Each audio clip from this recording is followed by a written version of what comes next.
भारत पाकिस्तान तणावाचा सोन्याच्या दरावर परिणाम. 24 तासात सोन्याच्या दरात 2000 रुपयांची घसरण. सोन्याचे आजचे दर जीएसटी सह 97,541 रुपये.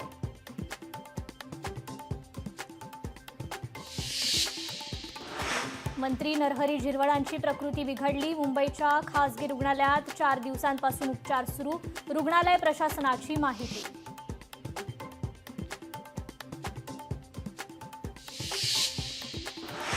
कराडमध्ये मंत्री शिवेंद्रसिंग राजेंच्या घरासमोर रक्तदान आंदोलन करणार. 13 मे रोजी बच्चू कडू यांच्या उपस्थितीत आंदोलन करणार. मनोज माळींची माहिती.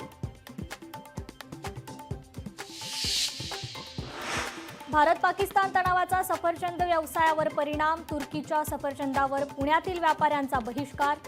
पाकिस्तानला पाठिंबा देणाऱ्या तुर्कीला भारतीय व्यापाऱ्यांचा धक्का.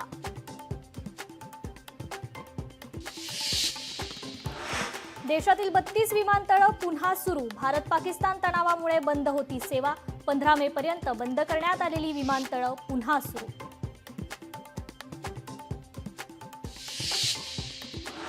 राष्ट्रीय स्वयंसेवक संघाचा कार्यकर्ता विकास वर्ग द्वितीय प्रशिक्षण वर्ग आजपासून नागपुरात सुरू. दरवर्षी आयोजित करण्यात येणाऱ्या या अखिल भारतीय स्तरावरील वर्गात देशाच्या कानाकोपऱ्यातून शिक्षार्थी सहभागी.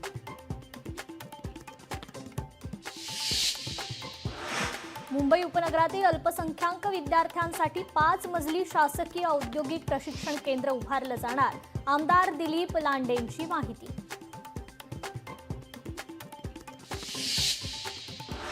लाडक्या बहिणींना आता 40,000पर्यंत कर्ज मिळणार. उपमुख्यमंत्री अजित पवार यांची माहिती. लघु उद्योगांसाठी कर्ज देण्याचा शासनाचा प्रयत्न.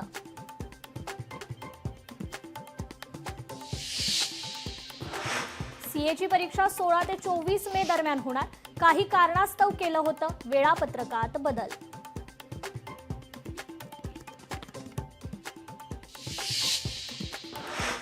नाशिकमध्ये पावसामुळे 25हून अधिक झाडांची पडझड. कार, रिक्षा, दुचाकींचं मोठ्या प्रमाणात नुकसान.